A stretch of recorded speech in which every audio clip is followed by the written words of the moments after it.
नमस्कार विद्यार्थी मित्रांनो, आज आपण प्रकरण 4 मधील विषय वाणिज्य संघटन व व्यवस्थापन या विषयातील प्रकरण 4 व्यवसाय सेवा या प्रकरणातील आपण स्वाध्यायातला दुसरा भाग आपण अभ्यासतोय। यामध्ये आपण प्रश्न पहिल्यातील ग हा प्रश्न सोडवणार आहोत। कंसातील अचूक पर्याय निवडून तक्ता पूर्ण करा। म्हणजे आपल्याला आधी योग्य जोड्या जुळवा यासारखाच हा प्रश्न आहे, फक्त योग्य जोड्या जुळवामध्ये अ गटात 5 अ ब क ड ई असे पर्याय असायचे, त्याला उत्तर ब गटामध्ये 10 पर्याय होते। तर यामध्ये तुम्हाला अ गट आणि ब गट असे दोन्ही मिळून तुम्हाला 5च पर्यायी उत्तर तुम्हाला लिहायचे आहेत आणि तुम्हाला उत्तरांमध्ये पर्याय सुद्धा 5च दिलेले असतात। म्हणजे अचूक उत्तर तुम्हाला इथे शोधायचं असतं।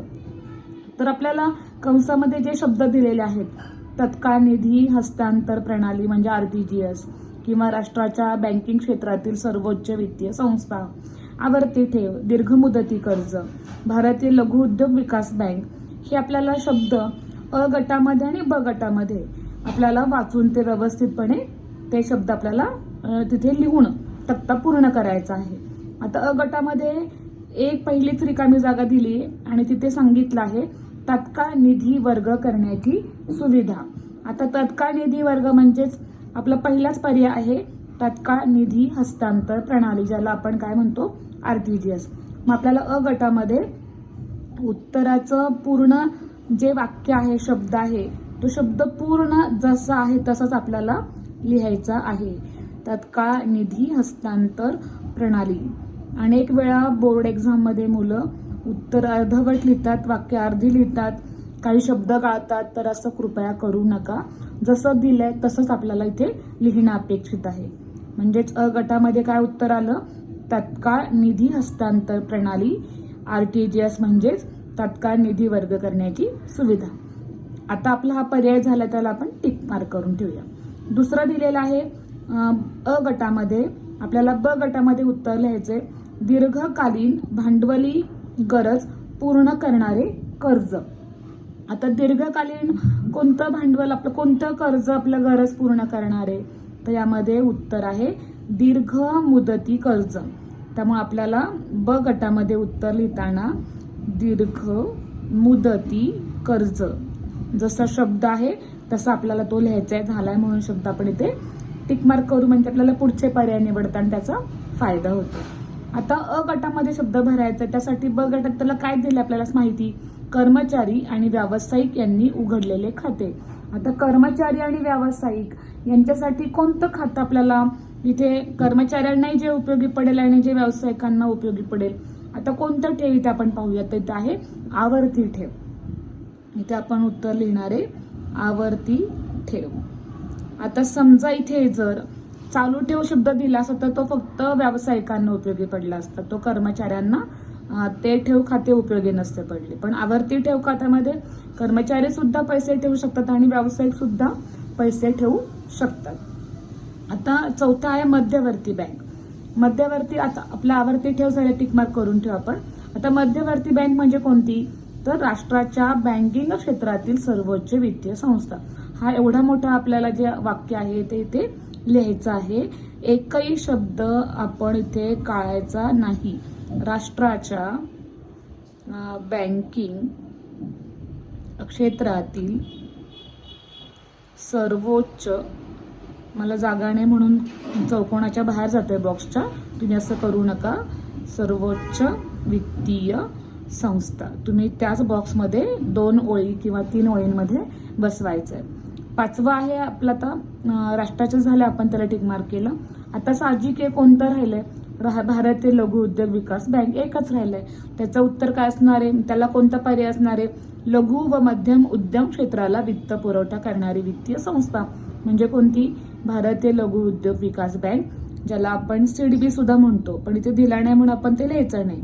भारतीय लघु उद्योग विकास बँक, हे झालं आपलं तक्ता पूर्ण झाला। म्हणजे कधी अ गटामध्ये उत्तर लिहायची, कधी आपल्याला ब गटामध्ये लिहायची। आपल्याला त्यासाठी क्ल्यू दिलेला असतो, तो क्ल्यू वाचला आपण, उत्तराचा जवळपासचा पर्याय असतो, त्याच्यावरून आपल्याला हा तक्ता पूर्ण सहज करता येतो. आणि तुम्हाला या तक्त्याचे एक वैशिष्ट्य, आपली जी इंटरनल 20 मार्काची परीक्षा असते, उपयोजन आधारित परीक्षा, त्यामध्ये हे प्रश्न विचारले जातात. खालील कंसातील अचूक पर्याय निवडून तक्ता पूर्ण करा. त्यामुळे हा प्रश्न आपण इथे लिहूया. ABT ऍप्लिकेशन बेस्ड टेस्ट जी 20 मार्कांची आहे, त्यासाठी हा प्रश्न आपल्याला महत्वाचा आहे. म्हणजे आता आपण अभ्यास करताना बोर्ड एक्झामच्या दृष्टीने आपण जास्त विचार करणार आहोत. आपल्याला आता आपली परीक्षा खूप जवळ येते. बोर्ड एक्झाम साधारणतः फेब्रुवारी-मार्च मध्ये परीक्षा असते. त्यासाठी आपण आता संपूर्ण तयारी ही फक्त आणि फक्त बोर्ड एक्झामसाठी करतोय. आता पुढचा प्रश्न आहे एका वाक्यात उत्तरे लिहा. आता एका वाक्यात उत्तरे लिहा असं जरी प्रश्न असला तरी आपल्याला ते उत्तर पूर्ण लिहायचं असतं.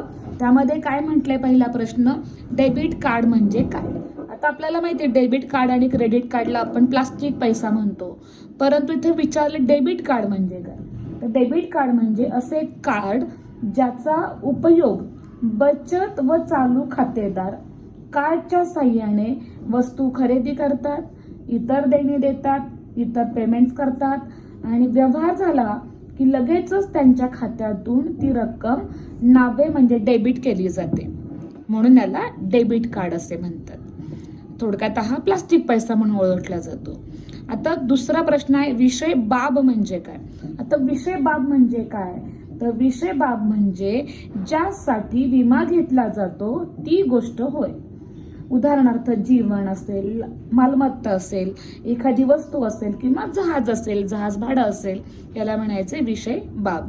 तिसरा प्रश्न आहे, सरकारी गोदाम म्हणजे काय. आता सरकारी गोदाम आणि शासकीय गोदाम एकच शब्दांचा अर्थ आहे. सरकारी गोदामाची व्याख्या अशी करता येते, केंद्र सरकार, राज्य शासन किंवा स्थानिक स्वराज्य संस्थांची मालकी, व्यवस्थापन आणि नियंत्रण असलेली गोदामे म्हणजे सरकारी गोदाम किंवा शासकीय गोदाम होय. आता चौथा प्रश्न आहे, हवाई वाहतूक म्हणजे काय. हवाई वाहतूक म्हणजे हा वाहतुकीचा सर्वात जलद वाहतूक प्रकार आहे की ज्यामध्ये वाहतूक ही प्रवासी विमान असेल, हेलिकॉप्टर्स असेल, याद्वारे केली जाते आणि सर्वात जलद आणि सर्वात महाग वाहतूक म्हणून हवाई वाहतुकीला ओळखले जाते. आता पाचवा प्रश्न बघूया, संदेशवहन म्हणजे काय, ज्याला आपण संप्रेषण सुद्धा म्हणू शकतो. एका व्यक्तीकडून दुसऱ्या व्यक्तीकडे किंवा एका व्यक्तींकडून अनेक व्यक्तींकडे कल्पना, तथ्य, माहिती इत्यादींची देवाणघेवाण करण्याची जी कला आहे, त्या कलेला संदेशवहन किंवा संप्रेषण असे म्हटले जाते. आता हा झाला एका वाक्यात उत्तरे द्यायचा प्रश्न. पुढे आहे खालील वाक्यातील अधोरेखित शब्द दुरुस्त करून वाक्य पुन्हा लिहा. फक्त अधोरेखित शब्द बदलायचा आहे आणि वाक्य जसं आहे तसंच लिहायचंय. सुरुवात बँकापासून आणि शेवट देतात, इथे वाक्यांचा काही फेरफार करायचा नाही. फक्त जो शब्द अधोरेखित केलाय तो शब्द काढायचा, त्या जागी अचूक शब्द लिहायचा आणि ते वाक्य पुन्हा लिहायचे.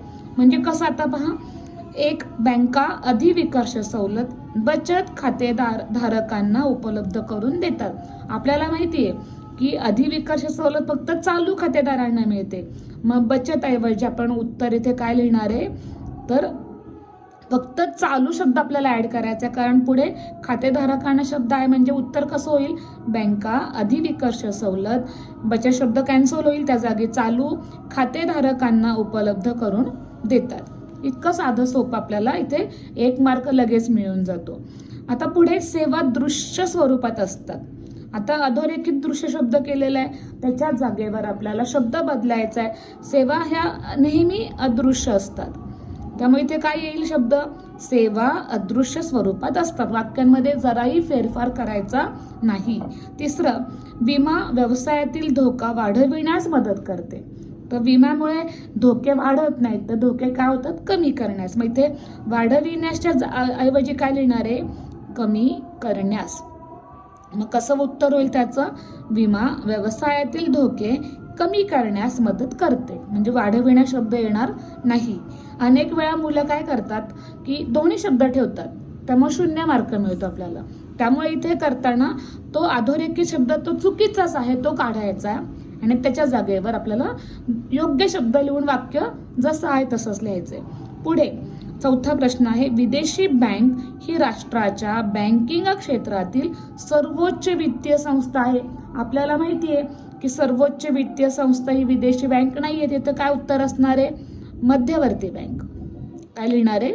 मध्यवर्ती बँक शब्द आहे पुढे, किंवा काही जण त्याला RBI म्हणेल, पण RBI ही आपली भारताची मध्यवर्ती बँक आहे. त्यामुळे काही जण सेंट्रल बँक लिहितात. तर इथे काय लिहिणार आहे?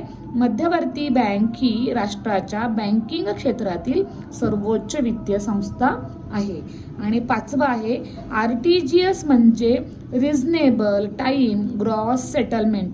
आता रिझनेबल शब्द चुकीचा आहे. इथे आपल्याला माहिती आहे रिझनेबल शब्द नाहीच आहे. तिथे काय असणार आहे? रिअल. म्हणजे काय उत्तर येईल? RTGS म्हणजे रिअल टाइम ग्रॉस सेटलमेंट. हा शब्द आपल्याला लिहायचा आहे. अतिशय साधा सोपा हा प्रश्न, सहज आपल्याला 5 मार्क मिळून जातात.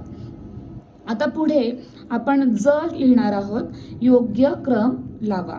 आता योग्य क्रम इथे काय केलेत? क्रम असे शफल केलेले आहेत, मिक्स केलेले असतात. आपल्याला योग्य क्रम लावायचा म्हणजे आपला अभ्यास झाला का नाही झाला, आपल्याला ती कन्सेप्ट कळाली की नाही कळाली, याचा इथे आढावा घेतला जातो. म्हणजे यामध्ये काय म्हटलंय की एक दावा, अपघात, पॉलिसी घेणे, नुकसान भरपाई असे दिलेले आहेत. मग आता आपण ओळीनं काय करणार आहेत? तर पहिल्यांदा आपल्याला पॉलिसी घ्यावी लागते.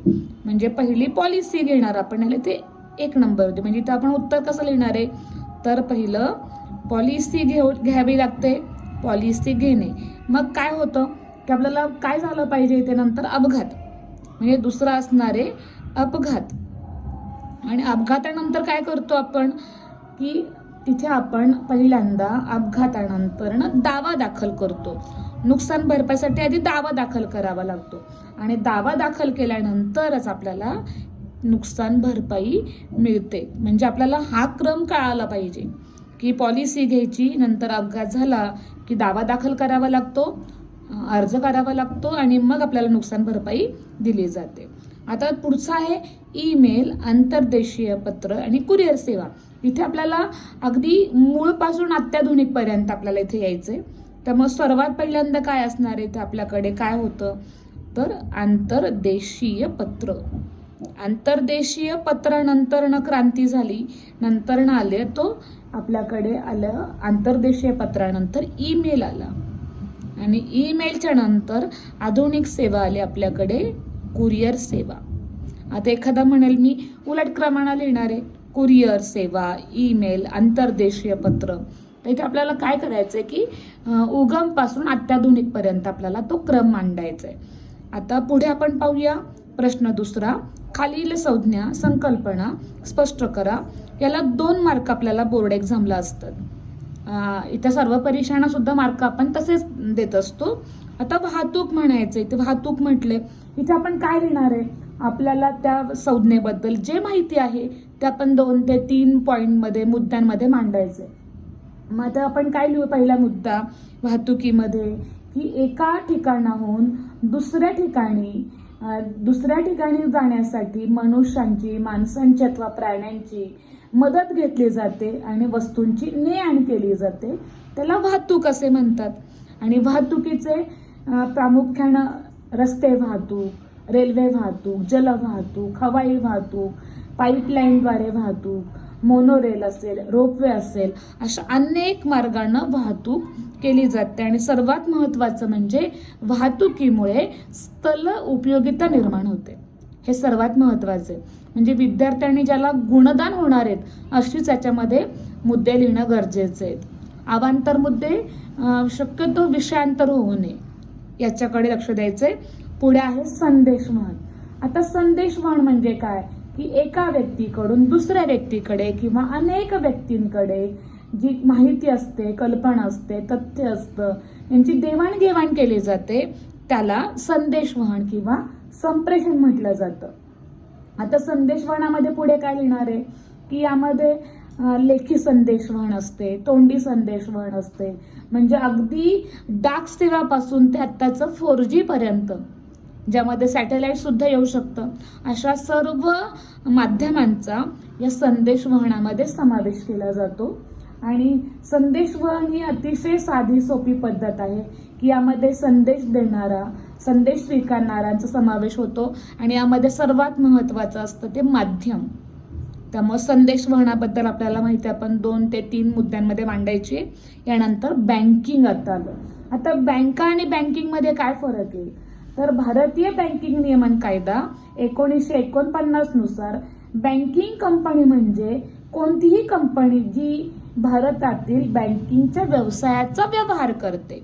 आता म्हणजे साधारणतः काय करते बँका, लोकांकडून ठेवी स्वीकारते, लोकांकडून पैसे जमा करते आणि मागणी करता त्यांची परतफेड करते, धनादेश सुविधा देते किंवा डिमांड ड्राफ्टद्वारे अन्य प्रकारे पैसे काढण्याच्या सुविधा पुरवते. याला म्हणणारे बँकिंग सुविधा. आता 4 नंबर आपण बघूया विमा. आता विमा काय की यामध्ये असा करार असतो विमा कंपनी आणि विमेदारामध्ये की विमेदारानं विमा कंपनीला विशिष्ट रक्कम विमा हप्ता म्हणून द्यावयाची असते. त्या बदल्यात विमा कंपनी विमेदाराला जर नुकसान झालं तर भरपाईचं आश्वासन देत असते. त्यामुळे विम्याचा करार हा लेखी किंवा तोंडी असतो. भारतामध्ये तो लेखी आणि तोंडी अशा स्वरूपाचा असतो. प्रगत देशामध्ये ते स्वरूप तोंडी असतं. त्यामुळे विमा करार हा नुकसान भरपाईचा करार इथे म्हणतो आपण असतो की ज्यामध्ये व्यवसायाला, मानवी जीवनाला काही संकट, आपत्ती आल्यानंतरनं सर्वात मदतीला धावणारा जी व्यावसायिक सेवा आहे त्याला विमा असे म्हटले जाते. आणि विम्याचे साधारणतः 3 प्रकार पडतात. आयुर्विमा ज्याला आपण जीवन विमा म्हणतो, अग्नी विमा आणि सागरी विमा. आता 5वा प्रकार आहे ते साठवणूक. साठवणुकीलाच गोदाम असे म्हणतात. तर साठवणूक म्हणजे काय, तर ही वस्तूंचं सुरक्षितपणे व्यवसायाला वस्तू सुरक्षितपणे ठेवण्याची सुविधा साठवणुकीद्वारे मिळते. अशी बंदिस्त इमारत असते की ज्यामध्ये ऊन, वारा, पाऊस, धुळीपासून वस्तूंचं संरक्षण केलं जातं. आणि म्हणून आपण पाहतो बऱ्याचशा वस्तू हंगामात तयार होतात, परंतु त्याची गरज वर्षभर लागते. आणि यासाठी साठवणूक ही व्यवसायातील अतिशय महत्त्वाची सेवा म्हणून साठवणुकीकडे पाहिलं जातं. साठवणुकीचे म्हणजे गोदामाचे अनेक प्रकार, ज्यामध्ये खाजगी गोदामे, सार्वजनिक, शीतगृह, शासकीय, त्याचबरोबर करदेय गोदामे, करदत्त गोदामे असे वेगवेगळे गोदामाचे प्रकार पडतात. आता यानंतर आपण प्रश्न 3रा जो तुम्हाला ABT म्हणजे 20 मार्काची ॲप्लिकेशन बेस्ड टेस्टमध्ये याला आपल्याला 9 मार्क आहेत. आपल्याला तिथे 4 देणाऱ्या केसेस, घटना कोणत्याही 3 आपण लिहिणार आहेत. आणि बोर्ड एक्झामला या आपल्याला 6 मार्कांसाठी आहेत. म्हणजे ABTमध्ये 9 मार्कांसाठी आणि बोर्ड एक्झामला 6 मार्कांसाठी, म्हणजे तब्बल 15 मार्क आपल्याला या प्रश्न 3ऱ्यामधून आपल्याला मिळणार आहे. म्हणजे 100 पैकी 15 मार्क या केस स्टडीला असणार आहेत, 9 मार्क ABT मधले आणि 6 मार्क 80 मार्काच्या बोर्ड पेपरमधले. म्हणजे इतकं आपण प्रत्येक प्रश्नाचं ॲनालिसिस करायला शिकायचंय की कोणता प्रश्न कधी, कुठे, कसा विचारला जाईल. आता आपण पहिली केस समजावून घेऊया. खूप सोपी उत्तर आहे त्याची आणि साध्या अगदी एका शब्दात, एका वाक्यात याची उत्तर आपल्याला लिहायची असतात. अगदी लांबलचक 2-3 वाक्यांची उत्तरं लिहायची नाहीत. सौ हर्षाली यांनी 2 वर्षांपूर्वी नवीन व्यवसाय सुरू केला आहे. तिच्या व्यवसायाचे ग्राहक संपूर्ण देशभर असल्याने ग्राहक बिलाची रक्कम प्रत्यक्ष खात्यात जमा करतात. त्याचवेळी हर्षाली सुद्धा विविध देणे व्यवसायाच्या खात्यातूनच करते. मग यावरून आपण काय सांगितलंय प्रश्न, हर्षालीच्या खात्याचा प्रकार ओळखा. आता हर्षाली व्यावसायिक आहेत, व्यवसाय सुरू केला यांनी आणि आपल्याला माहिती आहे की सर्व व्यावसायिकांचं कोणतं खातं असतं बँकेमध्ये, चालू खाते. आणि अकाउंटमध्ये आपण याला करंट अकाउंट म्हणतो. चालू खात्याला अकाउंटमध्ये करंट अकाउंट म्हटलं जातं. म्हणजे याचं उत्तर काय असणार आहे, हर्षालीच्या खात्याचा प्रकार कोणता, तर हर्षालीच्या खात्याचा प्रकार आहे चालू खाते. अतिशय साधं सोपं, कारण का तर हर्षाली व्यावसायिक आहे म्हणून हर्षालीचं चालू खातं असणार आहे. जर हर्षाली गृहिणी असत्या, त्यांच्या खात्याचा प्रकार आपण लिहिलं असतं बचत खातं. त्यामुळं या केसेस वाचताना अतिशय बारकाईनं वाचत चला, तुम्हाला नक्कीच याचा आउट ऑफ मार्क्स मिळणारच आहेत. दुसरा प्रश्न काय विचारलाय, हर्षालीस पैसे पाठविण्याचा कोणताही एक आधुनिक मार्ग सुचवा. आता आपण पाहतो यामध्ये NEFT आहे, national electronic fund transfer, EFT आहे, इलेक्ट्रॉनिक फंड ट्रान्सफर, RTGS आहे, रिअल टाइम ग्रॉस सेटलमेंट, यामध्ये आपण पाहतो नेट बँकिंग आहे, मोबाईल बँकिंग आहे, अशा अनेक प्रकारच्या पैसे पाठविण्याचे पर्याय, आधुनिक पर्याय हर्षाली वापरू शकतात. तिसरा प्रश्न आहे, हर्षाली तिच्या बँक खात्यावर कोणकोणत्या सुविधा घेऊ शकते. आता हर्षाली व्यापारी आहे, व्यावसायिक आहे, म्हणून सर्वात पहिल्यांदा हर्षालींना अधिविकर्ष सवलत, ही सवलत सगळ्यात महत्वाची, जी फक्त चालू खात्यावरच मिळते. पण या सवलतीबरोबर हर्षालीला धनादेश मिळणार, लॉकर सुविधा मिळू शकतात, credit card, debit card, ATM card मिळू शकते. म्हणजे बँकांच्या जेवढ्या सुविधा आहेत त्या सर्व सुविधा हर्षालीला त्यांच्या बँक खात्यावर मिळू शकतात. आता दुसरं दिलेलं आहे प्रश्न, श्री जगन हे पगारी कर्मचारी आहेत. ते आपल्या 2 वर्षांच्या मुलाची संरक्षण आणि संज्ञान झाल्यानंतर आर्थिक गरजांची पूर्तता करण्याची खात्री देणारी विमा पॉलिसी घेऊ इच्छितात. म्हणजे जगन यांना आपल्या कुटुंबासाठी, मुलांसाठी, मुलींसाठी विमा पॉलिसी घ्यायची. मग त्यांनी काय प्रश्न विचारलाय, श्री जगन यांना त्यांच्या मुलासंबंधीच्या गरजा समाधानकारक पूर्ण करणारी विमा पॉलिसी सुचवा. आता त्यांचं पण पाहिलेत की ते 2 वर्षांच्या मुलाची, म्हणजे इथे काय झालं, त्यांचं वय दिलंय 2 वर्ष, म्हणजे यावरून आपण इथे त्यांना सुचवू शकतो बाल विमा. जे अज्ञान, म्हणजे ज्यांचं वय 18च्या आत आहेत, ह्यांच्यासाठी बाल विमा आपण उतरवला जातो. म्हणून इथे श्री जगन यांना त्यांच्या मुलासंबंधीच्या गरजा समाधानकारक पूर्ण करण्यासाठी त्यांना बाल विमा अतिशय उपयोगी ठरणार आहे. कारण बाल विमा आपण पाहतो की जे शिक्षणासाठी, उत्तम भवितव्यासाठी घेतला जातो. पुढे विमा पॉलिसीचा लाभार्थी कोण आहे, म्हणजे ह्याचा कोणाला फायदा मिळणार आहे, तर श्री जगन यांची ज्यांचा मुलगा आहे किंवा मुलगी आहे, त्यांचा मुलगा किंवा त्यांच्या मुलांना ह्याचा लाभ होणार आहे. त्यामुळे ह्याचे लाभार्थी कोण आहेत, त्यांची मुले म्हणू आपण इथे, मुलीपेक्षा आपण मुलेच म्हणूया. म्हणजे विमा पॉलिसीचा लाभार्थी कोण आहे, तर श्री जगन यांचा मुलगा असणार आहे. पुढे वरील घटनेमध्ये कोणत्या तत्वाचा समावेश होतो, म्हणजे जी विम्याची तत्वे आहेत यापैकी इथे आपल्याला विमा हित तत्व, कोणतं तत्व लागू होणार आहे, विमा हित तत्व, हे तत्व इथे तंतोतंत लागू पडणार आहे. त्याचबरोबर आता आपण पुढे पाहूया. तिसरा, श्री शरण एक यशस्वी उत्पादक आहेत. त्यांचे विविध ठिकाणी उत्पादनाचे कार्य चालते. ते मोठ्या प्रमाणात उत्पादनाचे कार्य करीत असल्याने त्यांच्याकडे कच्चा आणि उत्पादित मालाचा मोठ्या प्रमाणात साठा आहे. त्यांना कोणत्याही अनपेक्षित आर्थिक धोक्यांपासून मालाच्या संरक्षणासंबंधी काळजी वाटते. तसेच त्यांना कच्चा व पक्का माल एका शाखेतून दुसऱ्या शाखेत पाठवावा लागतो, परंतु त्यासाठीची कोणतीही सुविधा उपलब्ध नाही. त्यांना व्यवसाय विस्तारासाठी निधीची सुद्धा आवश्यकता आहे. आता आपल्याला इथे कन्सल्टंट म्हणून भूमिका पार पाडायची, तर त्यांना आपण मदत करायची की त्यांना मालाचे सर्व प्रकारच्या धोक्यापासून संरक्षण देणारी सेवा विचारली. मग आता कोणती सेवा आहे याच्यामध्ये, तर मालाच्या संरक्षणासाठी विमा सेवा आहे, किंवा काही जण याला साठवणूक सुद्धा सेवा म्हणू शकतात. त्यामुळे विमा सेवा सुद्धा बरोबर आहे आणि साठवणूक सेवा सुद्धा बरोबर आहे, कारण जी संरक्षण पुरवते. पुढे विविध ठिकाणामुळे निर्माण होणारे अडथळे दूर करणारी सेवा कोणती, तर विविध ठिकाणी आपण पाहतो की एका ठिकाणाहून दुसऱ्या ठिकाणी जाण्यासाठी उत्तम सुविधा असते ती वाहतूक, यातला कुठल्याही मार्गांचा अवलंब केला जातो. आता पुढे तिसरा विचारलाय, श्री शरण कोणत्या सेवेद्वारे अर्थसहाय्य मिळवू शकतात. आता अर्थसहाय्य सेवा देणारी कोणती सुविधा आहे, कोणती सेवा आहे, तर बँकिंग सेवा आहे. आणि बँकिंग सेवाद्वारे श्री शरण अर्थसहाय्य मिळू शकतात.